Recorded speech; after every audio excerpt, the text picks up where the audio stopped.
Olá! Hoje a gente vai mergulhar numa história, uma daquelas bem poderosas, sabe? Sobre como encontrar liberdade nos lugares mais sombrios e inimagináveis. É uma jornada baseada no terceiro capítulo do livro Mulheres Fascinantes, que ensina como o espírito pode voar, mesmo quando o corpo está preso. E para a gente começar a entender essa história, tem uma pergunta que é central para tudo. Será que a liberdade, de verdade, é um lugar, uma condição externa, ou é algo que a gente sente aqui dentro, um estado de espírito? Então vamos lá. A nossa história é sobre três irmãs, Isabel, Lia e Miriam. E a vida delas, de repente, desmorona por causa de uma série de eventos terríveis. Olha só essa trajetória, é uma descida bem rápida para o desespero. Elas perdem os pais, são traídas pela própria madrasta e o fundo do poço são vendidas como escravas e acabam presas num bordel. Pensa no choque, sair de um lar e acabar num lugar feito para tirar toda a dignidade de uma pessoa. E o ambiente era esse. Um luxo que só servia para disfarçar a crueldade da situação. Ali, elas foram forçadas a se prostituir. Uma vida nova, cheia de dor e que parecia não ter nenhuma saída. Era tipo uma gaiola de ouro, sabe? Bonita por fora, mas uma prisão por dentro. Mas é justamente no meio dessa escuridão toda que uma faísca de esperança aparece. Uma ideia nova que começa uma verdadeira revolução. Não do corpo, mas da alma. Começaram a chegar uns boatos, uns sussurros, sabe? Sobre um mestre. Um homem que não falava de castigo, de julgamento, mas sim de esperança, de fé, de caridade. As palavras dele foram como acender uma luzinha no breu que era a vida delas. E é aqui que está o ponto-chave, a grande virada da história. Ninguém apareceu para tirar elas de lá fisicamente. O que aconteceu foi muito mais profundo. Foi uma restauração por dentro. Elas recuperaram o respeito próprio, a confiança em si mesmas.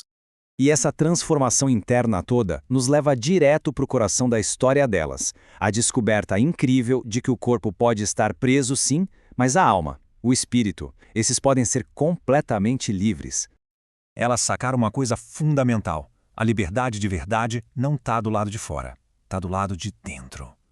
E a única coisa que podia aprisionar o espírito delas eram os próprios pensamentos de desesperança ou de revolta.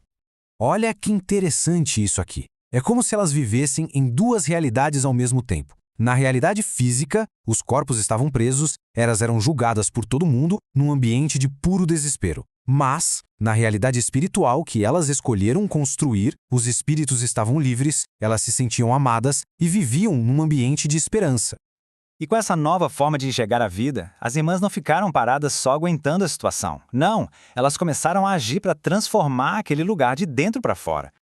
Sabe aquela revolta, aquele nojo que elas sentiam? Elas trocaram tudo isso por compaixão. Elas passaram a enxergar os homens que iam até lá não mais como clientes, mas como pessoas. Pessoas frágeis que também estavam buscando um alívio para o próprio vazio, para a própria dor. E o resultado disso foi inacreditável. Aquele prostíbulo, que era um lugar de prazer rápido, começou a se transformar em algo totalmente diferente. Virou um refúgio, um lugar onde as pessoas encontravam a si mesmas, onde mudavam o rumo da própria vida. O legado que elas deixaram foi impressionante. Elas viraram conselheiras espirituais, ensinavam sobre compaixão, conseguiram transformar a luxúria em amor. Elas ficaram famosas não pelos corpos, mas pelas almas.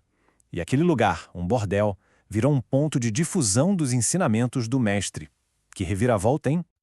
E esse trabalho não foi algo passageiro, não. Pelo resto da vida, que foi bem longa, as irmãs continuaram essa missão, de forma anônima, incansável, deixando pra gente uma lição que não envelhece, que vale para qualquer época. Se a gente olhar a linha do tempo da vida delas, é um ciclo completo de transformação. Começa com a tragédia na infância, passa pelo despertar espiritual na juventude, depois décadas de serviço, transformando tudo de dentro para fora, até a velhice, quando elas falecem em paz, juntas na mesma noite. É um final que simboliza perfeitamente essa união espiritual que elas construíram. E no fim das contas, a grande lição que fica é essa. A verdadeira transformação é um ato interno. E esse ato tem o poder de mudar qualquer realidade.